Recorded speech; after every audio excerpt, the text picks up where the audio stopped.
Hello my dear good student. आज हम लोग एक्सरसाइज 7 पढ़ेंगे। कोऑर्डिनेट ज्योमेट्री निर्देशांक ज्यामिति। सबसे पहले हम लोग समझे कि निर्देशांक ज्यामिति का पिता कौन है। निर्देशांक ज्यामिति का पिता जो है वो रेने द कात्रे है। क्या है? रेने द कात्रे, जो 17वीं शताब्दी में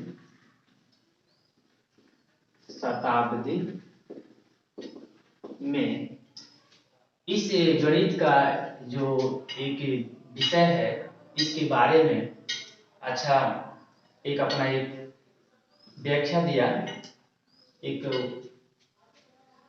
इसका स्थान दिया, जिसमें उन्होंने बताया कि हम एक या एक से अधिक अंकों का प्रयोग से किसी भी बिंदु का द्विक में हो गया। द्विक का मतलब होता है 2D।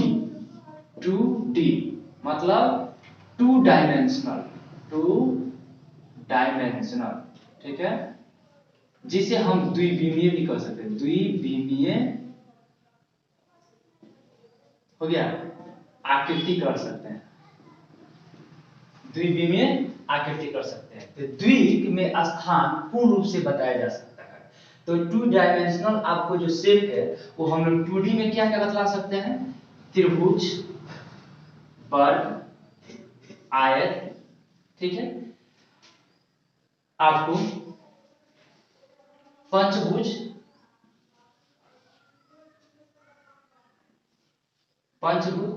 इत्यादि हम लोग आकृतियों के बारे में हम लोग दो या दो से अधिक अंकों का उपयोग करके हम लोग इसकी माप, लंबाई हम लोग ज्ञात कर सकते हैं, इसका क्षेत्र हम लोग ज्ञात कर सकते हैं।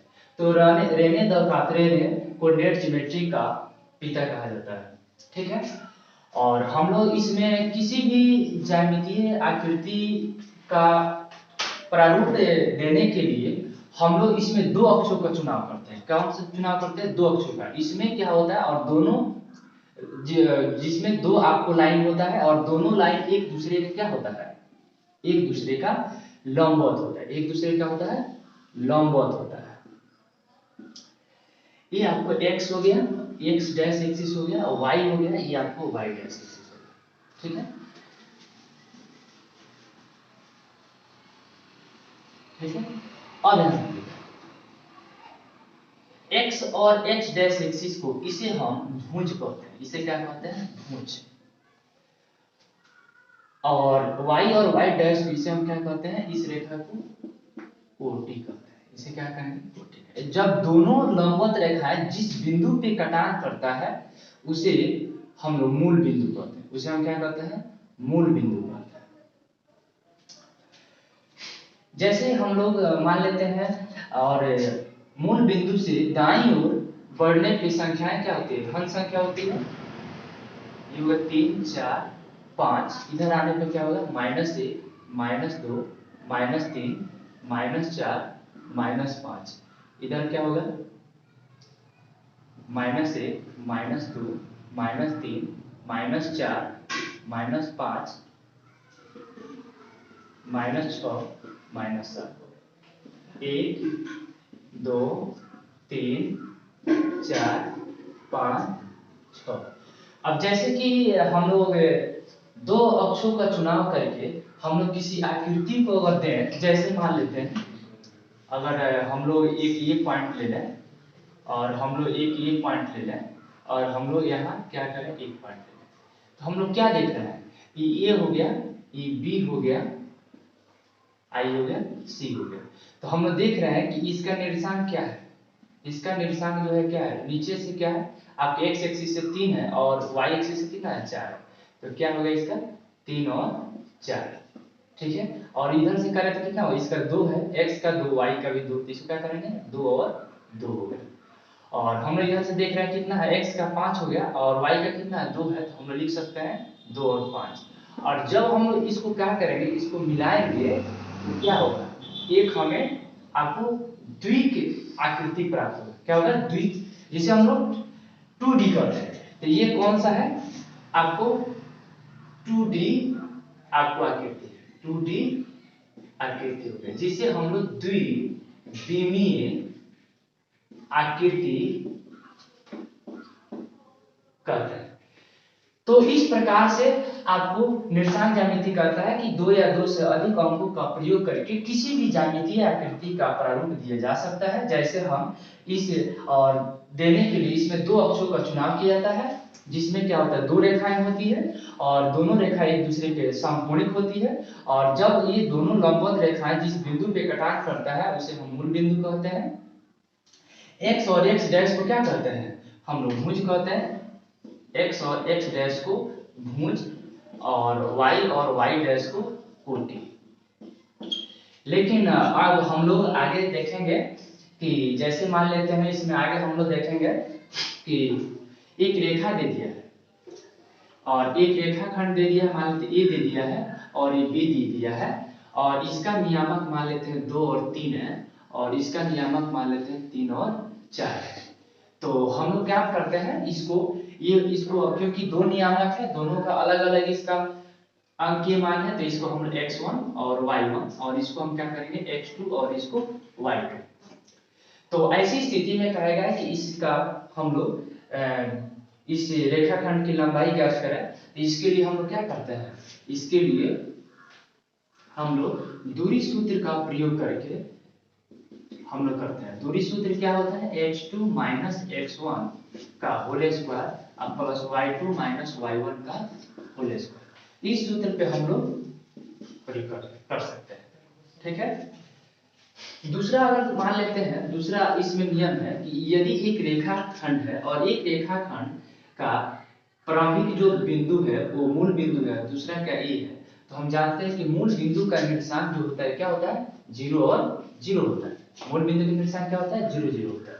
तो ये हो गया 0 और ये हो गया 0, तो इसका निर्देशांक क्या होगा, क्योंकि इसमें दो तो आपको नियामक है नहीं, तो दो नियामक नहीं तो क्या करेंगे, इसको हम लोग मान लेते हैं, इसको क्या करेंगे, आपको x और y करेंगे, और मान लीजिए इसका मान कुछ भी हो सकता है।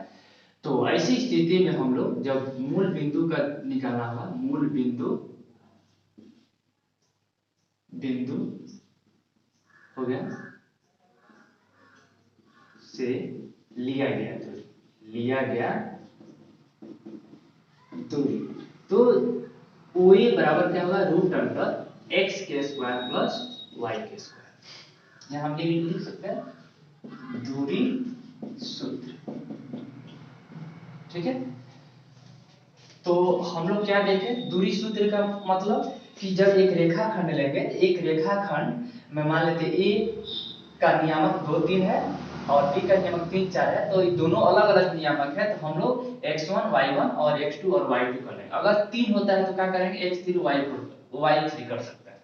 अब इसके बीच की जो दूरी हम लोग को ज्ञात करना है, इसके यहाँ से यहाँ तक की बीच की जो दूरी ज्ञात करना है, इसको ज्ञात करने के लिए हम लोग क्या करेंगे, रूट अंडर इसका फॉर्मूला होता है, सूत्र होता है x2 माइनस x1 का whole square y2 minus y1 का होल स्क्वायर। लेकिन यदि कहता है कि एक रेखाखंड है और उसमें एक मूल बिंदु है, ठीक है, एक अंतर बिंदु मूल बिंदु है और दूसरा जो है क्या है, x और y दिया है, तो ऐसी स्थिति में इसको मूल बिंदु से लिया गया दूरी क्या होगा, तो मूल बिंदु से लिया गया दूरी जो होगा x square plus y square.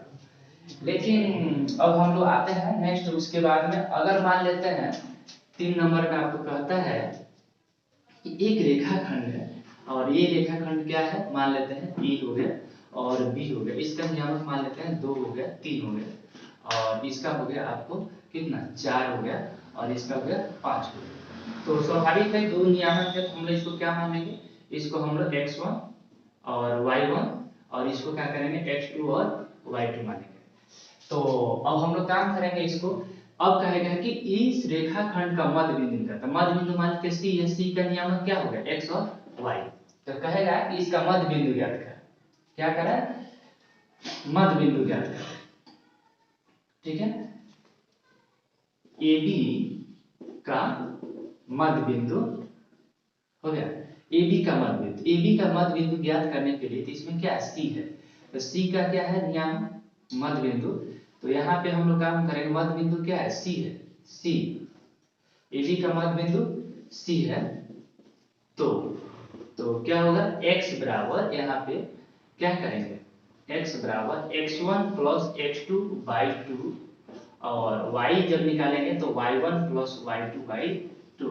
तो अगर हम इसको हल करें तो हल करके भी हम लोग देख सकते हैं। जैसे मान लेते हैं, अब यहाँ पे अगर ए बी का निकालना होगा तो ए बी का क्या करेंगे, यहाँ पे x बराबर x1 हम लोग कितना दे दिया है, 2 दे दिया है, और x2 कितना दे दिया है हम लोग को, 4 दे दिया है, अब y हो गया 2, और y बराबर कितना करेंगे, y1 प्लस y2, तो y1 कितना हो गया 3 हो गया, और y2 कितना हो गया 5 हो गया, बटा क्या करेंगे 2।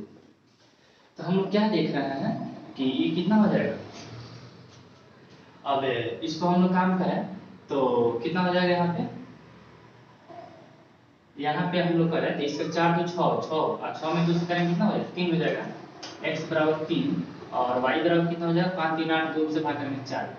ठीक है, तो हम लोग क्या देख रहे हैं कि इसका नियामक कितना है, इसका नियामक जो है 3 और 4 है। ठीक है, फिर हम लोग आते हैं नेक्स्ट अगले टॉपिक पे।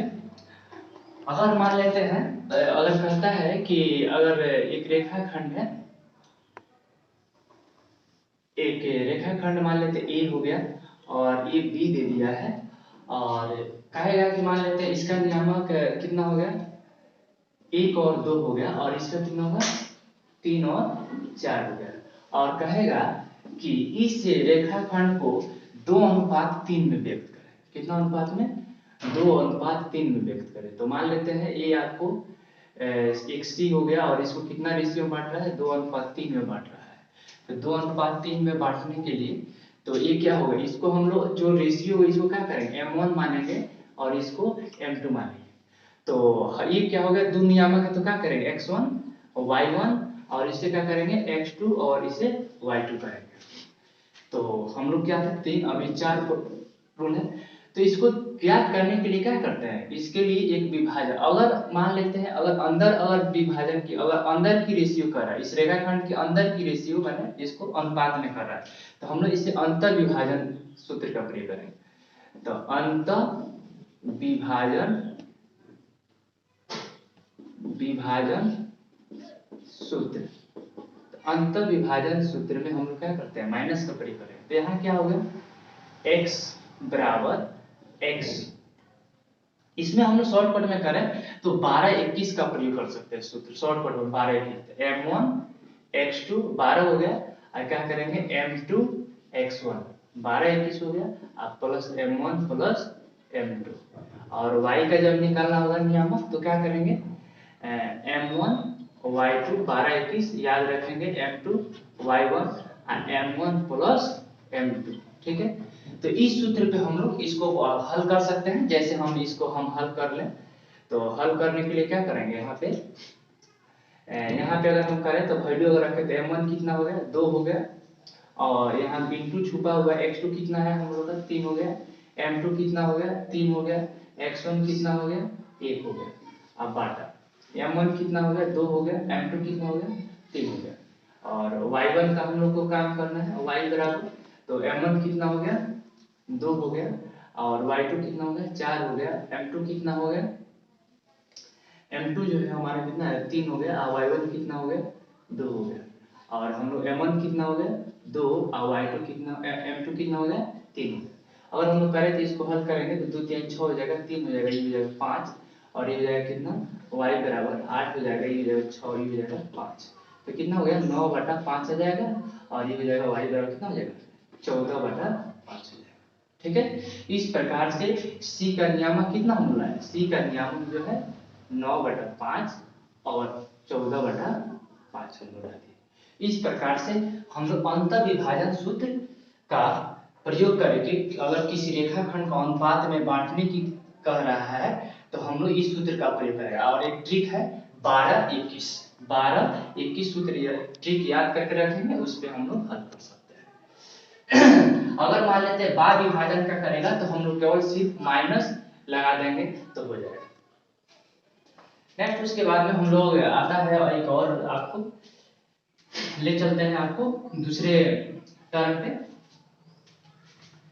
अब स्पेस कम है, फिर हम पुनः साफ करके इसको हम आगे बतलाते हैं आपको।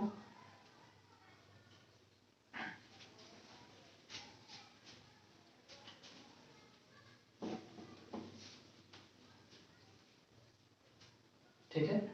तो अब हम मान लेते हैं त्रिभुज ए बी सी एक त्रिभुज है जिसमें ए का नियामक, ए शीर्ष का नियामक -5 1 है, और इसका बी शीर्ष का नियामक 3 और 5 है, और सी शीर्ष का 5 और 2 है। तो अब कहेगा कि इस त्रिभुज का क्षेत्रफल ज्ञात करें। तो सबसे पहले हम लोग एरिया त्रिभुज ए बी सी बराबर 1/2 x1, और इसमें हम एक ट्रिक याद करेंगे 23 31 12 ट्रिक। ठीक है, तो 23 क्या होगा y2 माइनस y3, ये होगा x2, क्या होगा y3 माइनस y1, ये होगा x3, और y1 माइनस y2। अब हम लोग इसको चाहें तो इसको सरल से इसके प्रत्येक शीर्ष के नियामक को हम लोग मान रखते रख सकते हैं 1/2। तो x1 इसमें कितना होगा, x1 हो गया -5, और यहाँ पे क्या हो रहा है y2 कितना है, y2 हो गया -5 माइनस, और y3 कितना हो गया, y3 2 हो गया, y3 कितना हो गया 2 हो गया। अब हम लोग काम करें, x2 कितना हम लोग को दे दिया 3 दे दिया है, और y3 कितना दे दिया है इसमें, y3 2 हो गया, माइनस y1 कितना हो गया हम लोग को -1 हो गया। ठीक है, फिर हम लोग काम करेंगे, x3 कितना हम लोग को दिया है 5 दे दिया है, और y1 हम लोग को कितना दे दिया है -1 दिया है, और फिर उसके बाद में y2 कितना हम लोग को दे दिया है, y2 जो है -5 दिया है, -5 दे दिया है। ठीक है, तो हम लोग काम करेंगे, अब इसको हल करेंगे तो 1/2 ये हो जाएगा -5, -5 माइनस को कितना हो जाएगा -7 हो जाएगा, कितना हो जाएगा -7, ये हो जाएगा 3, ये माइनस माइनस प्लस हो जाएगा तो 2 कितना हो जाएगा 3 हो जाएगा, ये हो जाएगा 5, और यहाँ का होगा माइनस माइनस प्लस 5 हो जाएगा, 5 में से 1 जाएगा कितना हो जाएगा 4 हो जाएगा। ठीक है, अब हम लोग हल करेंगे तो 2 हो जाएगा, ये कितना 5 7 35 हो जाएगा, आई 3 3 का 9 हो जाएगा, आई 5 2 का 20 हो जाएगा। ठीक है, सभी में हम लोग वर्ग मात्रा लगाएंगे, क्या लगाएंगे वर्ग मात्रा, वर्ग मात्रा, वर्ग। तो हम लोग इसको करें तो 35 में कितना होगा 44 होगा, 35 9 44 और 20 कितना हो जाएगा 64 हो जाएगा, 1/2 ये हो जाएगा 64 वर्ग मात्रा। तो हम लोग काम करें, इसको काट देंगे कितना हो जाएगा 32 हो जाएगा, तो आंसर कितना होगा 32 वर्ग मात्रा हो जाएगा, 32 वर्ग मात्रा। अब हम लोग नेक्स्ट अगर मान लेते हैं, अगर त्रिभुज देता है आपको ए, और क्या दे दिया ए हो गया, और बी हो गया, और सी हो गया, और कहेगा कि इस त्रिभुज का केंद्रक ज्ञात करें, इस त्रिभुज का केंद्रक ज्ञात करें। तो त्रिभुज का केंद्रक आपको क्या करेंगे, त्रिभुज का केंद्रक ज्ञात करें। तो मान लेते हैं ये केंद्रक आपको ओ हो गया, और इसका क्या होगा x और y, इसका नियम क्या होगा, और इसका क्या होगा x1 y1, और इसका x2 y2, और इसका क्या होगा x3 y3। ठीक है, तो ऐसी स्थिति में कहेगा कि इसका केंद्र ज्ञात करें, हो गया त्रिभुज का क्षेत्रफल, त्रिभुज का क्षेत्रफल हम लोग पढ़े। अब हम लोग क्या पढ़ रहे हैं, त्रिभुज का केंद्र, त्रिभुज का केंद्र, त्रिभुज का केंद्र। तो त्रिभुज का केंद्र ज्ञात करने का, मान लेते हैं इसका नियामक आपको 1 और 2 3 और 4 5 और 6 देगा, तब कहेगा कि इस त्रिभुज का केंद्र क्या है, इसका त्रिभुज का, तो वो त्रिभुज ए बी सी का केंद्र ओ है, क्या है ओ है। तो क्या लिखा जाएगा ओ हो गया केंद्र ओ का नियामक। तो ओ का नियामक क्या होगा, यहाँ पे x होगा, x बराबर क्या होगा x1 plus x2 plus x3, y होगा 3, और दूसरा क्या होगा यहाँ पे y बराबर y1 plus y2 plus y3 बटा 3। ठीक है, ये नियामक है। अगर हम लोग चाहें तो इसको हल कर सकते हैं, जैसे हम लोग मान लेते हैं x बराबर निकालना है, तो x1 हम लोग कितना होगा 1 हो गया, और x2 की जगह पे क्या लिखेंगे हम लोग 3 है 3 लिखेंगे, और x3 की जगह पे क्या लिखेंगे 5 लिखेंगे, बटा क्या लिखेंगे 3 लिखेंगे। और y बराबर क्या लिखेंगे, y1 प्लस, तो y1 कितना हो गया 2 हो गया, और y2 हम लोग कितना हो गया 4 हो गया, और y3 कितना हो गया हम लोग को 6 हो गया, बटा का होगा 3 हो गया। अब हम लोग काम करेंगे x बराबर कितना 1 3 4 5 कितना है 9 बटा 3 हो जाएगा, और y बराबर कितना हो गया 4 2 6 4 कितना हो जाएगा 4 2 6 अच्छा 12 बटा 3 हो जाएगा। इसको कैंसिल करेंगे तो ये 3 मार्क में कट जाएगा, ये 4 मार्क में कटेगा। तो x बराबर कितना है 3 और y बराबर 4 है, मतलब इसका नियामक कितना हो गया 3 और 4। तो इस प्रकार से आपको ये हम लोग ये सूत्र पे केंद्रक का मान ज्ञात कर सकते हैं और क्षेत्रफल भी हम लोग ज्ञात कर सकते हैं।